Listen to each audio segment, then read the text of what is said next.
Dia ajaib dalam segala perkara. Amin. Bersyukur hari ini kita masih diberikan kesehatan, kekuatan, kemampuan, sehingga tadi kita bisa pakai untuk memuji, Amin. memuliakan nama Tuhan. Kita bersyukur kalau kita bisa melakukan semuanya karena Tuhan masih mempercayakan dalam hidup kita semua. Amin.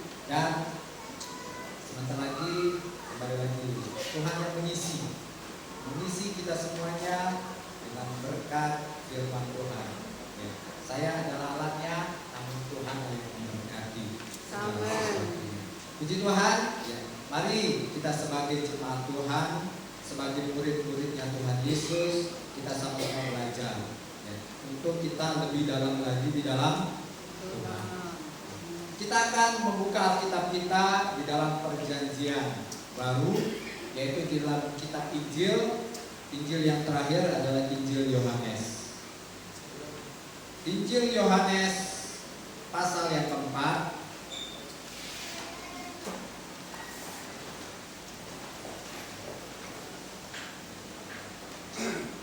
Injil Yohanes pasal yang keempat. Kita cukup membaca 3 ayat saja. Kita akan bahas ini tentang percakapan perempuan Samaria. Kita akan membaca mulai dari ayat 13 sampai ayat yang ke-15. Yohanes pasal yang keempat ayat 13 sampai ayat yang ke-15. Semuanya sudah menemukan? Sudah, kita akan baca bersama-sama di dalam nama Tuhan Yesus Kristus. Jawab Yesus kepadanya, barang siapa minum air ini, ia akan haus lagi. Tetapi barang siapa minum air yang akan kuberikan kepadanya, ia tidak akan haus untuk selama-lamanya. Sebaliknya air yang akan kuberikan kepadanya akan menjadi mata air di dalam dirinya, dan terus-menerus memancar sampai kepada kehidupan yang kekal. Kata perempuan itu kepadanya, Tuhan, berikanlah aku air itu, supaya aku tidak haus dan tidak usah datang lagi ke sini untuk menimba air. Puji Tuhan. Silakan duduk. Di mana di sini ada dua paradigma atau dua yang dipikirkan berbeda. Tuhan memikirkan sesuatu yang tidak dapat dilihat, namun seorang perempuan Samaria ini memikirkan sesuatu yang hanya bisa dilihat. Ketika Tuhan tawarkan ada air yang membuat perempuan Samaria ini tidak haus lagi, maka dia segera ingin mendapatkannya. Kenapa? Karena air itu sangat menyusahkan bagi perempuan Samaria. Kenapa? Sangat menyusahkan karena dia setiap kali mengambil air, dia memilih waktu yang sulit. Dan dia memilih waktu yang sulit itu di siang hari bolong. Yang namanya perempuan, kalau disuruh panas-panasan berjemur, itu pantangan bagi seorang perempuan. Betul? Ya, betul. Itu tadi pantangan. Mereka sudah berjerih lelah supaya makin hari makin cantik, makin hari makin glow, makin hari makin pengen dipuji oleh suami. Kalau tiap hari selalu berjemur di siang hari, apa yang akan terjadi kepada wanita tersebut? Bukan makin cantik, namun makin gosong. Itu yang terjadi.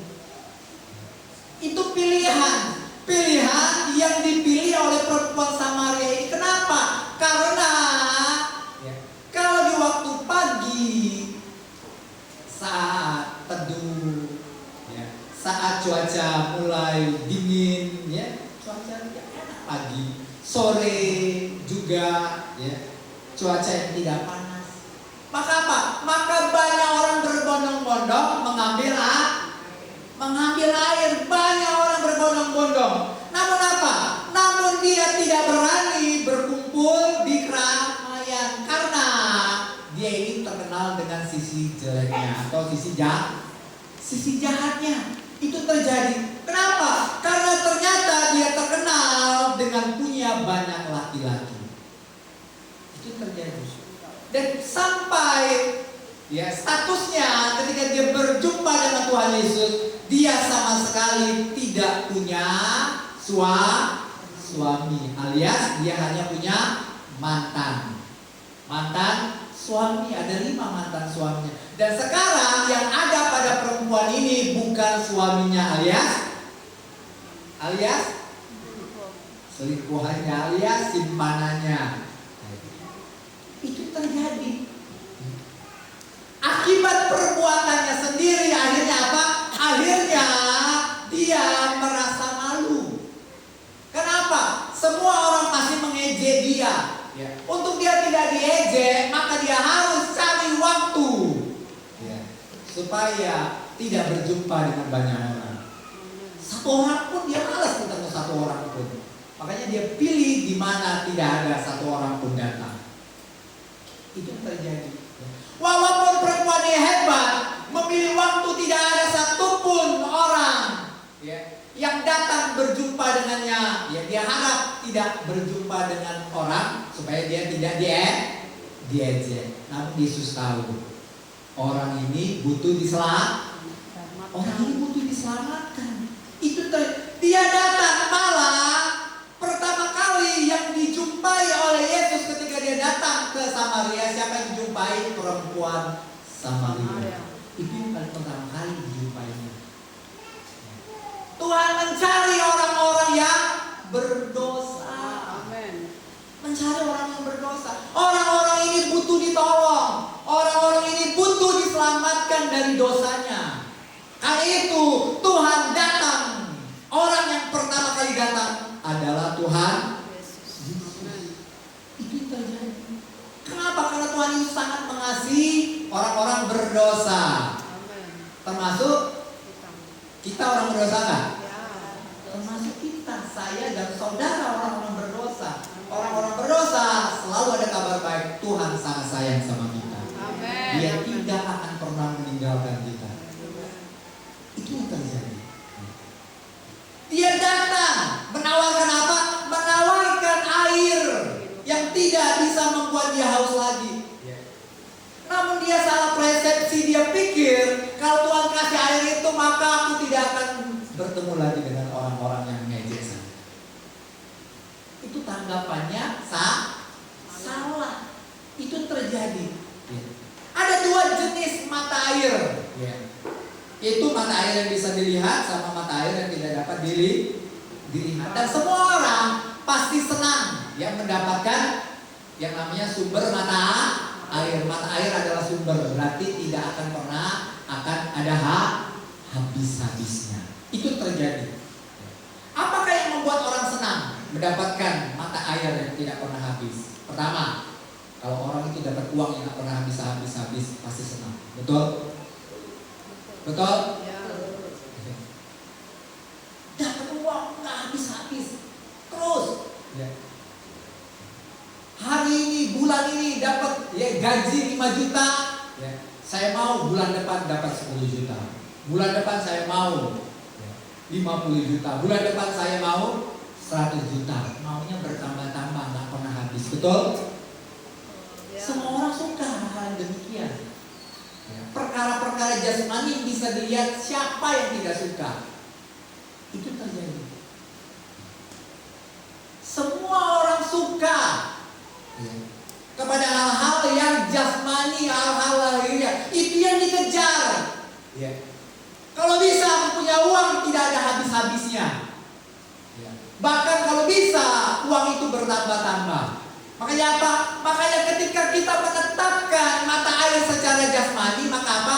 Maka mata air itu akan membuat kita terus ya, tidak pernah merasa puas. Ya. Tidak pernah merasa puas. Pengennya lebih, pengennya lebih, pengennya lebih, pengennya lebih, pengennya lebih, pengennya lebih. Itu yang terjadi. Semua orang tidak akan pernah puas dengan penghasilannya yang sekarang dia ingin bertambah-tambah. Kekayaannya dia ingin bertambah-tambah. Materinya dia ingin bertambah-tambah. Kebunnya dia ingin bertambah-tambah. Baik apa? Baik secara luasnya. Hari ini 1 hektar, bulan depan mau 2 hektar. Hari ini penghasilannya ya, misalnya sawit 1 ton, maunya bulan depan 2 ton. Itu yang terjadi. Orang akan berusaha, tidak akan henti-hentinya, berjuang semangat untuk apa? Untuk menerima sesuatu. Ya, tidak akan ada habisnya. Itu terjadi. Kalau bisa, ya kerja enak, tapi penghasilan selalu bertambah-tambah. Ikut apa itu? Ikut main saham.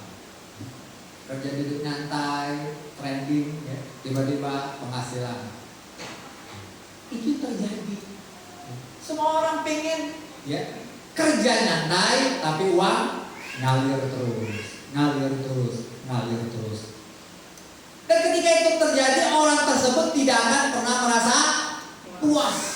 Pengen dapat kekuatan, otot yang besar, nggak akan pernah puas.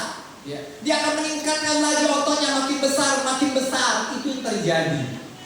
Demikianlah yang dialami oleh perempuan ini. Apa yang dibutuhkan oleh perempuan ini sehingga dia bisa gonta-ganti suami. Gonta-ganti suami sampai 5. Ya. Status sebagai suami ada 5. Apa yang dia cari?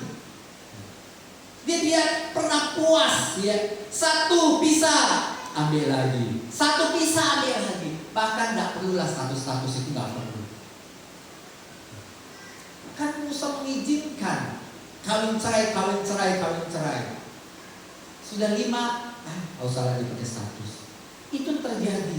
Bagi seorang perempuan, kenapa seorang perempuan ini butuh laki-laki, butuh suami? Kenapa?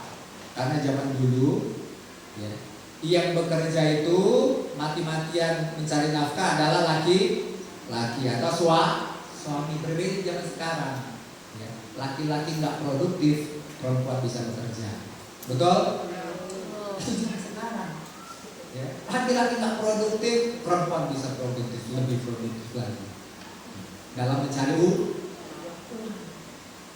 Berarti apa? Berarti perempuan ini ketergantungan pada laki-laki, ketergantungan dia pada laki-laki. Kalau nggak ada laki-laki, gimana aku bisa hidup? Kalau dia nggak produktif, cerai, ganti yang baru. Kalau abang nggak ada uang, maka abang mau tendang, cari yang baru. Itu terjadi, nggak ada uang, tendang saja. Itu terjadi. Apalagi yang dibutuhkan oleh seorang perempuan ini adalah perlindungan. Nggak bisa melindungi dia. Dicemooh, dia apa-apain, nggak bisa lindungi, tendang saja. Masih banyak laki-laki yang lain. Hebat perempuan ini.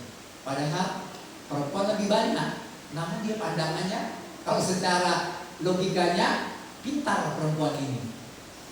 Memangnya dia aja laki-laki di dunia ini. Aku juga bisa ya cari banyak laki-laki. Itu yang terjadi. Apalagi yang dibutuhkan oleh seorang wanita itu adalah kasih sayang, cinta. Nggak disayang, memangnya nggak ada laki-laki yang sayang sama aku. Itu yang terjadi. Itu yang dibutuhkan oleh ya seorang wanita Samaria ini. Ketika dia mendapat yang baru, dia tidak pernah merasa puas. Air yang diminum oleh perempuan ini membuat dia selalu haus. Selalu ada yang kurang. Pria ini ada yang kurang. Pria ini ada yang gagal. Pria ini tidak produktif. Pria ini ada cacat. Selalu melihat orang, selalu ada kekurangannya. Dilihat yang lebih besar kekurangannya daripada kelebihannya. Itu yang terjadi. Begitu juga suami melihat istri, ya. Walaupun sudah bekerja keras, selalu dilihat kurang. Sampai ke rumah, istriku pakai daster buruk. Yang dilihat hanya yang kecil, akhirnya jadi besar. Itu yang terjadi. Ya. Sudah istri sudah dandan cantik-cantiknya, tetap lama-lama kalau itu terus lama-lama bosan. Juga enggak akan merasa puas. Itu yang terjadi. Ya. Suami sudah kaya, baru beli mobil, ya 10 miliar 1 bulan, dia bosan beli baru lagi yang lebih mahal. Itu yang terjadi. Kita ini sebagai manusia, natur kita ini natur dosa, selalu mudah bosan. Bosan itulah, itu namanya natur dosa. Bosan selalu ingin yang baru, selalu ingin yang baru, selalu ingin yang baru. Tidak merasa puas. Atau dia puasnya cuma sebentar. Itulah kalau kita mengejar mata air yang hanya kelihatan keren di mata kita, bisa dipegang, bisa diraba. Itu terjadi. Semuanya itu membuat kita tidak akan pernah merasa puas. Selalu haus lagi, selalu haus lagi, selalu haus lagi, selalu haus lagi. Itu terjadi. Dan membuat kita terikat. Membuat kita terikat. Kecanduan. Bukan hanya kecanduan itu soal apa? Alkohol, soal rokok, soal apa? Obat-obatan terlarang. Banyak kecanduan-kecanduan yang masih melekat pada diri kita. Maka daripada itu Tuhan tawarkan air yang baru. Tuhan tawarkan sumber mata air yang baru. Supaya apa? Supaya ikatan-ikatan itu terlepas dari hidup kita. Amin. Karena apa? Ikatan kesombongan. Sudah sombong, dia tetap tidak akan pernah puas dengan kesombongan. Makin sombong, makin sombong, makin sombong. Makin jahat, makin jahat, makin jahat. Orang yang jahat akan makin jahat. Tetapi orang yang suci makin suci. Itu yang terjadi. Ya. Maka ya Tuhan datang kepada kita semuanya. Bukan hanya datang kepada perempuan Samaria, tetapi dia hari ini, dia datang kepada kita semuanya. Datang kepada kaum bapak, datang kepada kaum ibu, datang kepada pemuda remaja. Dia memberi tahu kepada kita, dia memberi kabar baik. Aku akan menolong kita semua. Amin. Tuhan Yesus pasti menolong kita semuanya. Dan satu yang dia tawarkan, dia akan memberikan mata air yang baru. Mata air yang baru. Yang membuat apa? Sumur itu tidak akan pernah habis-habis. Dan mata air itu keluar dari mana? Di dalam tadi kita baca, di dalam hidup kita. Itu terjadi. Kenapa? Karena apa? Karena kita ada Roh Kudus. Itu terjadi. Kenapa ada Roh Kudus dalam hidup kita? Karena kita sudah jadi baik Allah. Dia hanya baik Allah berarti rumahnya Tuhan. Tubuh kita baik Allah berarti kita ini rumahnya Tuhan. Kita miliknya Tuhan. Kita ini miliknya Tuhan. Itu terjadi. Ya. Maka di dalam diri kita akan terus mengalir aliran-aliran air tersebut. Mengalir dan terus mengalir sampai kemana? Sampai ke mata kaki. Terus bertambah mengalir ke lutut. Terus kemana lagi? Ke pinggang. Terus menjadi seperti sungai. Itu yang terjadi. Itu yang Tuhan mau berikan di dalam kehidupan kita. Kita ini adalah bait Allah. Pasti di dalam bait Allah selalu ada air yang mengalir. Amin. dalam kehidupan kita.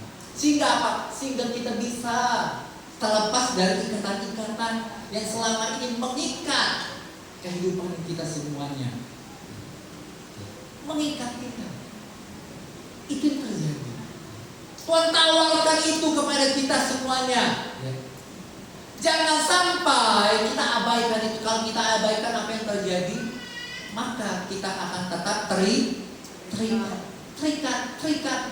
terikat terus dan tidak terlepas.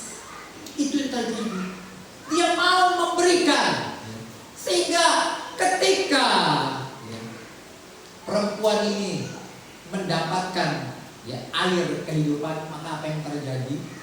Maka dia tidak lagi menjadi orang yang malu. Gak lagi dia jadi orang malu. Apa yang dilakukan oleh perempuan ini?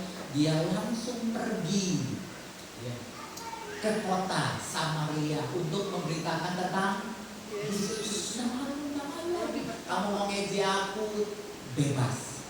Memang aku orang berdosa. Aku memang pantas diejek. Memang pantas dihina. Aku tidak mau lagi tutupi dosaku. Tetapi aku orang berdosa ini, aku hari ini membawa kabar baik. Amin. Yang sebelumnya dia ini sangat penakut, selalu menjaga harga dirinya, supaya apa? Harga dirinya tidak terluka.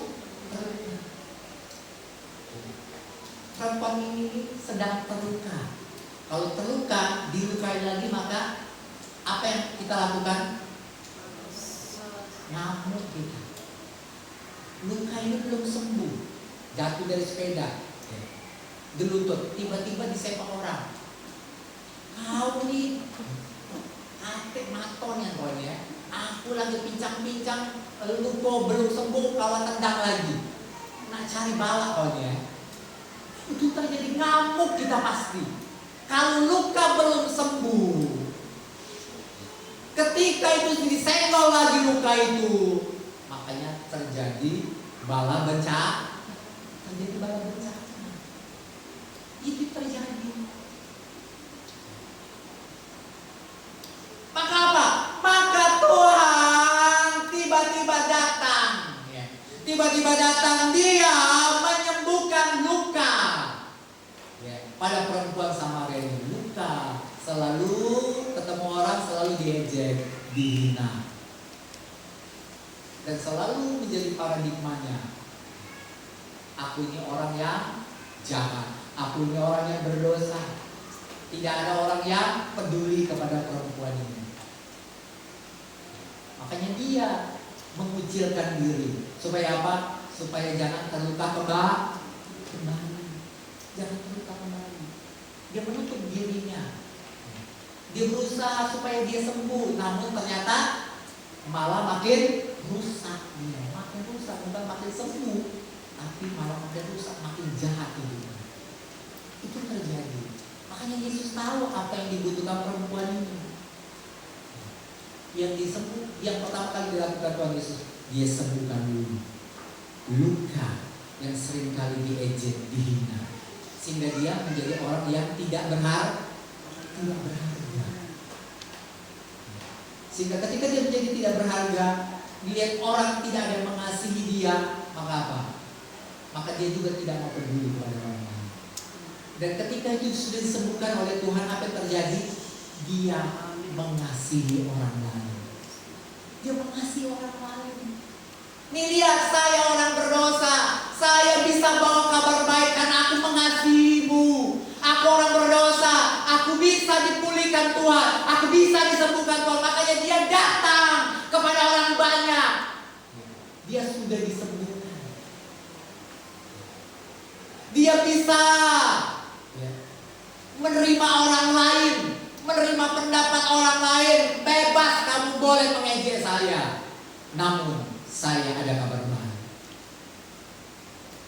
Kalau saya orang berdosa bisa disembuhkan, maka kalian semua yang mendengarkan Injil ini, mendengarkan tentang Yesus, kalian juga pasti bisa disembuhkan. Amin. Haleluya. Itu yang sedang disampaikan oleh perempuan Samaria ini. Sehingga apa? Sehingga perempuan Samaria inilah menjadi pemberita Injil yang luar biasa. Sehingga melalui perempuan ini maka orang-orang Samaria datang kepada Yesus. Amin. Haleluya. Itu yang terjadi. Nabi. Itu yang terjadi. Hanya Tuhan Yesus juru selamat kita.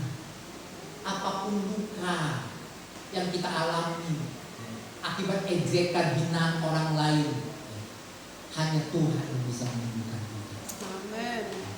Itu tadi, apapun ikatan kejahatan yang selama ini tidak bisa kita lepaskan, hanya Yesus yang bisa melepaskan semuanya. Amin. Itu terjadi.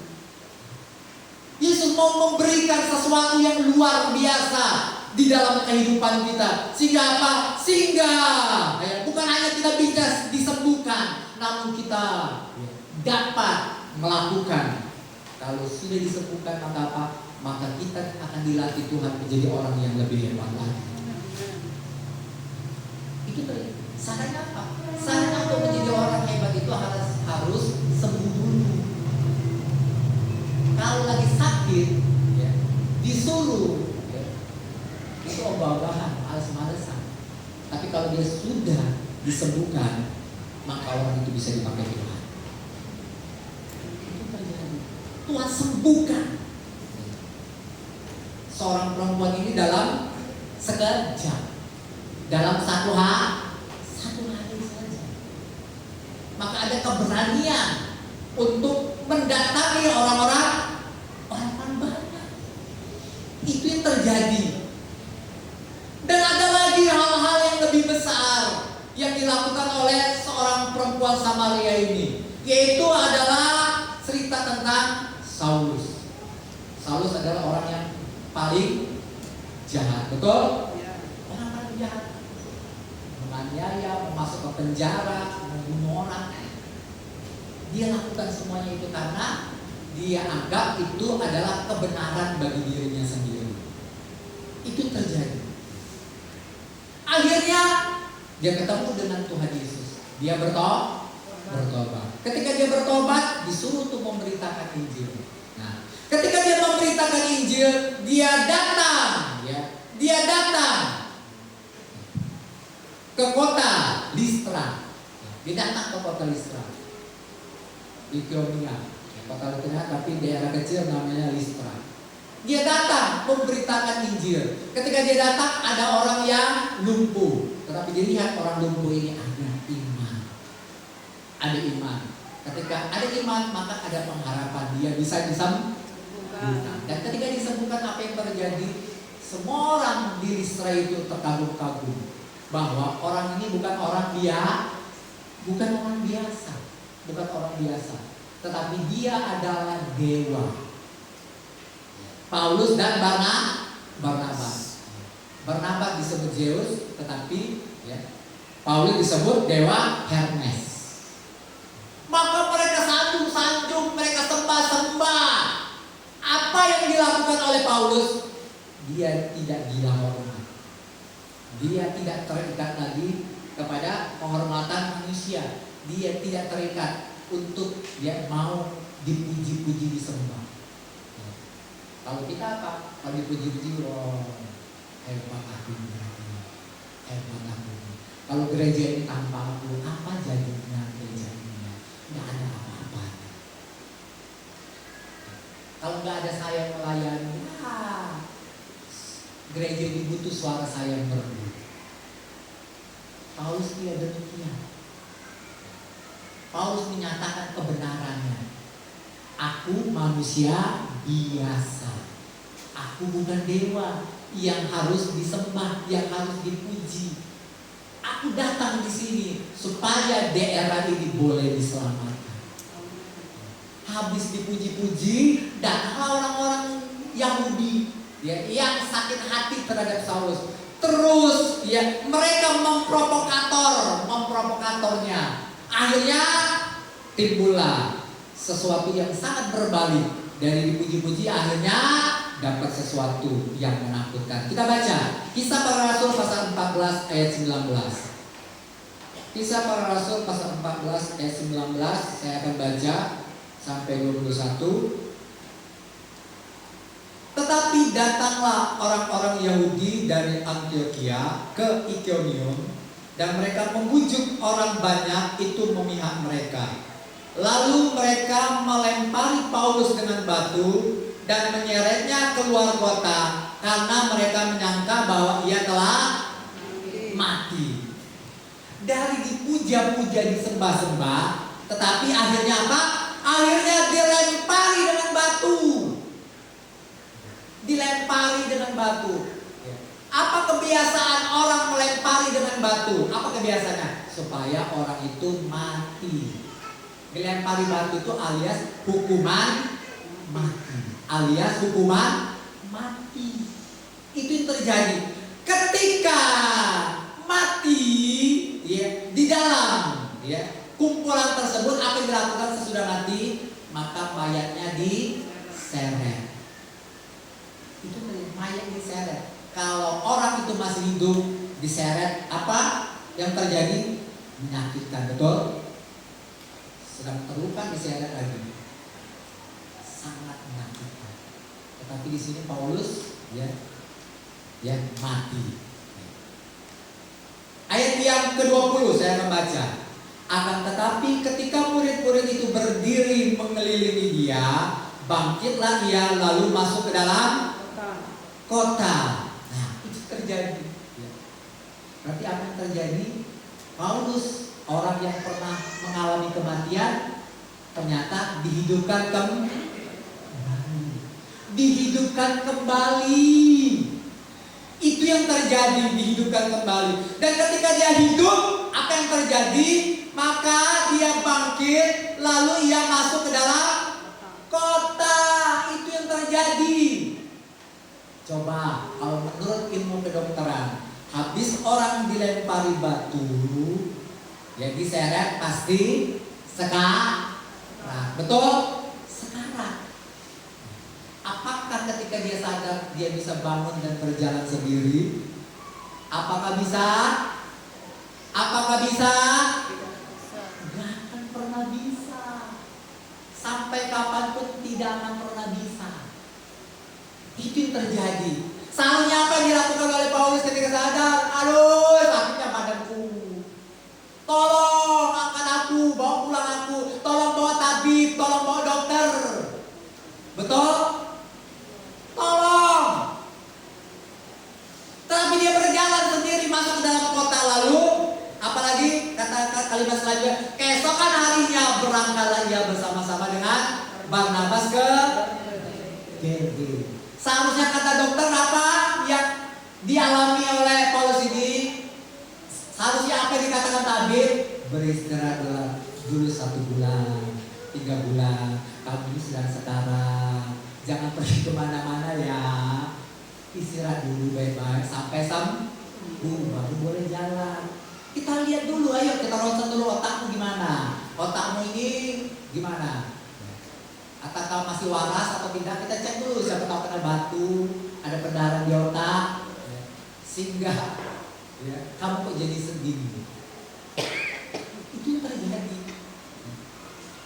Itulah Paulus. Kenapa Paulus bisa melakukan semua ini? Kenapa? Dia mengalami air tadi, air yang terus bertambah-tambah di dalam dirinya. Sehingga apa? Sehingga air itu menjadi sungai. Ketika air itu menjadi sungai, maka apa? Paulus tidak bisa lagi berenang. Paulus tidak dapat lagi menyeberang atau melawan arus. Apa yang dikatakan Roh Kudus, dia lakukan itu. Ketika Roh Kudus katakan, Paulus bangkit masuk ke dalam kota, maka apa dilakukan? Ya, aku bangkit masuk ke dalam kota. Apa kata Roh Kudus? Besok kamu harus pergi ke kota lain. Pergi. Maka apa? Paulus sendiri yang pergi. Dia tidak berkata-kata kepada Roh Kudus. Nanti dulu Roh Kudus. Aku cek dulu ke dokter Roh Kudus. Aku cek dulu ke tabib. Apakah aku berlayak untuk pergi? Betul? Berarti suara siapa yang didengar oleh Paulus? Suara Roh Kudus atau suara tabib? Suara Kudus atau suara orang banyak? Suara Roh Kudus atau suara murid-muridnya? Itu yang dimaksud ketika air itu sudah sampai menjadi Sungai. dia nggak bisa lagi melawan. Paulus itu nggak bisa melawan. Kata daging, kata tabib, kata orang banyak, kata siapapun tidak menjadi hal yang utama bagi dirinya. Yang menjadi hal utama apa? Kata Roh Kudus. Amen. Kalau Roh Kudus suruh aku berjalan masuk ke dalam kota, aku masuk. Kalau Roh Kudus suruh aku besok berangkat, aku berangkat. Tapi kalau daging berkata apa? Kalau aku capek, entar dulu Roh Kudus, aku istirahat dulu. Betul? Itu Roh Kudus. Roh Kudus udah tahu aku kan daging. Daging itu banyak kelemahan. Betul? Habis kerja malamnya jam 6:30 ibadah. Roh Kudus, capek aku ini, istirahat aku ini. Gak bisa aku ibadah malam-malam. Aku manusia biasa. Paulus juga sama seperti kita manusia biasa. Betul? Malah dia mengalami penderitaan yang lebih berat daripada kita. Kita hanya capek bekerja. Kita hanya capek bekerja.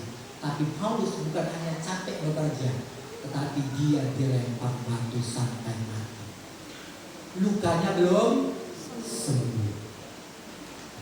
Masih banyak bengkar, masih banyak darah-darah yang menetes. Itu terjadi. Gak ada alasan bagi Paulus. Paulus nanti ya, aku diobati dulu oleh tabib. Aku pasti pergi kalau tabib sudah bilang aku sudah sembuh. Itu yang terjadi. Itu hebatnya kalau kita mengalami air sampai ke sungai. Kalau air sudah sampai ke sungai itu terjadi. Yang utama suara Roh Kudus. Yang utama suara firman Tuhan. Apa yang dikatakan firman Tuhan? Saya tidak akan membantah.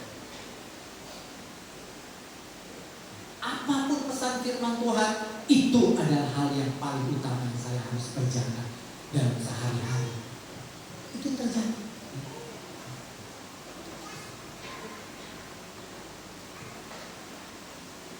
Dia malah datang masuk ke dalam kota, ya, pasti dia bertemu dengan orang-orang yang menganiaya dia.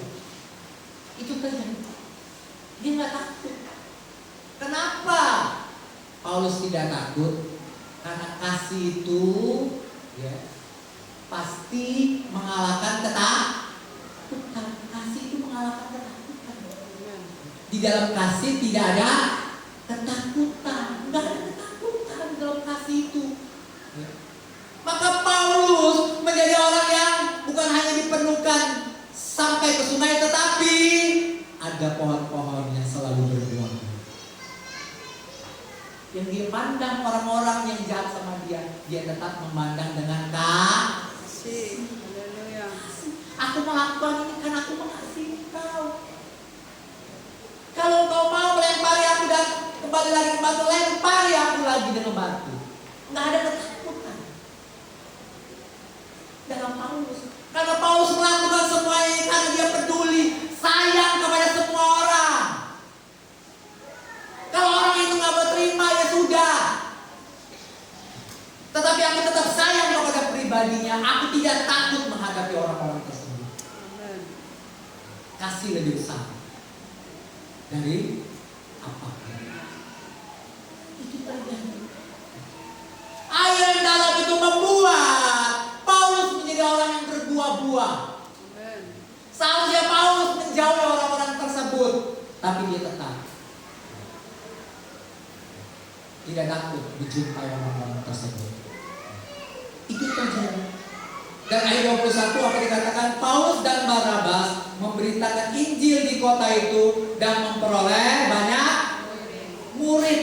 Itu terjadi. Lalu kembali lagi ke Listra, Ikonium dan Antiokhia, kembali lagi. Sudah dia pergi pindah kota, dia balik lagi. Ketemu lagi orang-orang seperti itu tadi yang sudah membunuh dia.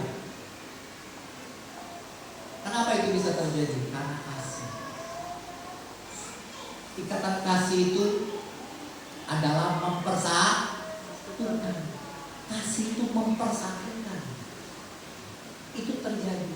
Tidak ada lagi jarak. Walaupun orang itu mau kasih jarak kepada dia, namun dia tidak berjarak. Paulus tetap mengasihi. Itulah hebatnya. Hebatnya Pak, Paulus tetap itu terjadi. Terus kita beralih ke Kisah Para Rasul pasal 21. Saya akan baca ayat 10 dari ayat 10 sampai 14. Saya akan baca. Setelah beberapa hari kami tinggal di situ, datanglah dari Yudea seorang nabi yang bernama Agabus. Ia datang kepada kami lalu mengambil ikat pinggang Paulus sambil mengikat kaki dan tangannya sendiri. Dia berkata, demikianlah kata Roh Kudus. Ingat, catat ini, demikian kata Roh Kudus. Ini pesan Roh Kudus untuk siapa? Untuk Paulus. Melalui siapa perantaranya? Nabi Agabus. Terus, beginilah orang yang punya ikat pinggang ini akan diikat oleh orang-orang Yahudi di Yerusalem dan diserahkan ke dalam tangan bangsa-bangsa lain. Mendengar itu kami bersama-sama dengan murid-murid di tempat itu meminta supaya Paulus jangan pergi ke Yerusalem. Tetapi Paulus menjawab, mengapa kamu menangis? Dengan jalan demikian mau menghancurkan hatiku? Sebab aku ini rela bukan saja untuk diikat, tetapi juga untuk mati di Yerusalem oleh karena nama Tuhan Yesus. Karena itu ia tidak mau menerima nasihat kami. Kami menyerahkan dan berkata, jadilah kehendak Tuhan. Itu terjadi. Paulus tahu apa yang terjadi di masa depan. Dia akan diikat, dia akan dimasukkan dalam penjara, dan sampai mati dia tetap di dalam penjara. Pasti orang-orang yang sayang kepadanya tidak terima. Nasibnya Paulus itu mengenaskan sekali di dalam penjara. Apa kata Paulus? Ya, jangan menangis, jangan menangis. Ya. Karena kalau kamu menangis menghancurkan hatiku. Aku bukan hanya rela, ya, rela diikat, tetapi Paulus juga rela mati di Yerusalem. Tidak ada yang bisa membendung Paulus. Kenapa? Air itu deras sekali. Air itu deras sekali. Paulus tidak bisa lagi dapat melawan. Dagingnya selalu kalah. Dagingnya Paulus berkata pasti daging yang menolak, tapi Paulus tetap menang. Daging pasti kalah. Apalagi yang kalah? Logika Paulus. Logika Paulus selalu kalah. Itu terjadi. Gini pria yang mengandalkan kekuatannya, ototnya, dagingnya kalah, logikanya, kepintarannya kalah. Ya, itulah kaum pria. Kalau mau bisa mengalahkan daging, bisa mengalahkan logika, hanya Yesus Kristus yang bisa menolong. Amin. Begitu juga ibu-ibu ya, yang selalu menang apa? Perasaan kita. Dikit-dikit baper, dikit-dikit nangis. Aduh, sakitnya di sini, bukan di sini. Baperan terus. Itu yang selalu menang bagi wanita. Tapi Tuhan tawarkan bagi wanita pada hari ini. Tuhan tawarkan air itulah bisa mengalahkan baperan kita, perasaan kita. Yang selalu inginnya menang sendiri, senjata rahasianya menangis supaya bisa dituruti kemauannya. Itu yang terjadi. Apapun sebesar apapun masalah itu yang kita sedang hadapi, ikatan sebesar apapun yang kita sedang terikat hari ini, Tuhan tawarkan. Tuhan tawarkan sesuatu yang besar bagi kita. Untuk apa? Untuk kita bisa dilepaskan. untuk kita bisa diubahkan. Amin. Itu juga. Ingat, hari-hari terakhir ini ya, kita alami di negara ini bukan makin baik, bukan makin makmur, makin sulit. Itu terjadi. Kalau keadaan makin sulit, membuat daging menjadi semakin lemah. Betul? Amin. Membuat daging bisa lemah ada lemah. Ya. Dan selalu itu menjadi alasan yang tepat untuk kita apa?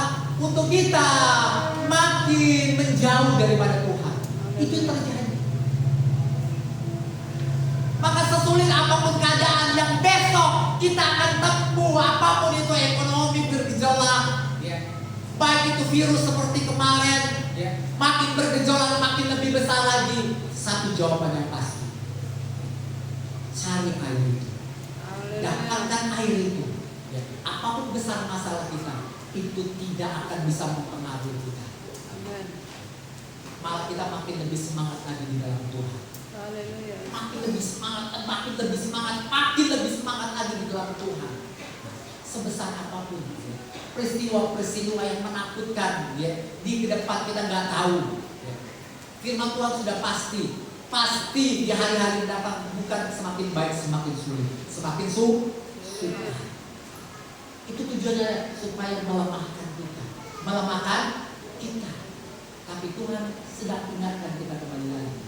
Sebesar apapun masalah itu, tidak bisa menang melawan kita. Haleluya. Tidak bisa menang melawan kita. Kalau kita apa? Kita tingkatkan hidup kita. Kita upgrade hidup kita. Amin. Untuk terus meningkat di dalam Tuhan. Itu Tuhan tawarkan. Terus gimana solusinya supaya aku bisa mendapatkannya? Kan air itu mengalir dari mana? Dari bait Allah. Dari bait Allah. Ya. Dia mengalir dari dalam hidup kita. Akan memancar keluar. Sehingga gaya hidup kita berubah. Semangat kita makin berapi-api. Itu terjadi. Apapun keadaannya tetap semangat di dalam Tuhan. Bagaimana caranya? Bait Allah itu adalah rumah Allah. Dia sudah ada di dalam hidup kita. Betul? Dia sudah ada di dalam hidup kita. Tinggal kita yang terus berjumpa dengan Dia. Datang terus kepada Roh Kudus. Datang terus. Tidak bosan-bosan meminta kepada Roh Kudus. Itu terjadi. Sama seperti orang tua sama anak. Setiap hari ada di dalam rumah, betul? Setiap hari ada di dalam rumah. Sebenarnya apa? Semua kebutuhan anak itu pasti dicukupkan oleh orang tua. Ya kan? Sebenarnya kalau orang tua itu ada, pasti semuanya dicukupkan. Itu terjadi. Namun seringkali, kenapa? Kenapa itu tidak terjadi? Karena anak ini cuek bebek.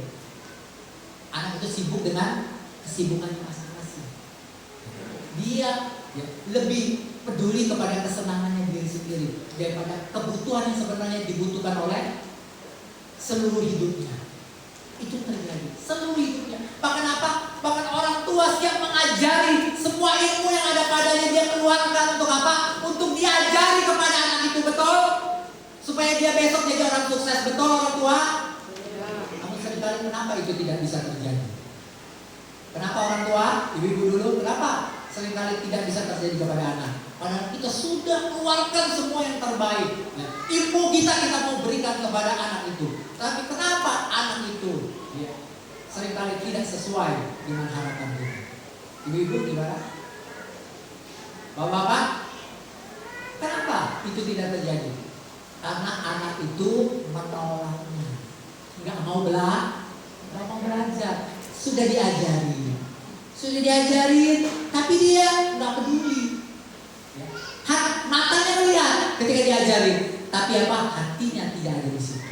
Matanya melihat, tapi hatinya tidak ada di situ. Pikirannya tidak ada di situ, dia pikirannya ke diri. Matanya dia lihat, tapi pikirannya ke diri. Hatinya tidak di situ. Maka ilmu itu tidak didapat dengan maksimal. Itu yang terjadi. Ada apa? Di sampingnya sudah ada orang tua yang mengajari kita. Demikian juga dengan kita. Seperti itulah kita. Tiap hari Roh Kudus itu mau mengajari kita. kita. Tiap hari mau ngajar kita, tapi apa? Hati kita, pikiran kita tidak di situ. Dia sudah sangat dekat di dalam hidup kita. Karena itu setiap hari minta terus datang kepada Allah. Tolong ajari saya, tolong isi saya, terus isi saya dengan air itu tuh, supaya aku makin hari makin dekat dengan Allah. Haleluya. Itu cara yang paling sederhana yang harus kita lakukan ya, di setiap hari. Jangan hanya seminggu sekali. Tiap hari kita lakukan itu. Sampai apa? Sampai air itu menjadi sungai di dalam hidup Amin. kita. Itu terjadi. Maka apapun, sebesar apapun yang kita akan hadapi di hari-hari di ke depan sana, maka apa? Maka tidak bisa ya, memisahkan kita dari Kasih. Tuhan. Nggak Amin. bisa, Pak. Aku ini sungguh sayang kepada Tuhan. Aku tidak mau terlepas dari kasih itu. Kasih itu lebih kuat. Cinta itu lebih kuat dari apapun. Dan tidak dapat memisahkan apapun. Haleluya. Puji Tuhan, demikianlah kebenaran firman Tuhan. Di pagi menjelang siang ini, mari kita sama-sama bangkit berdiri.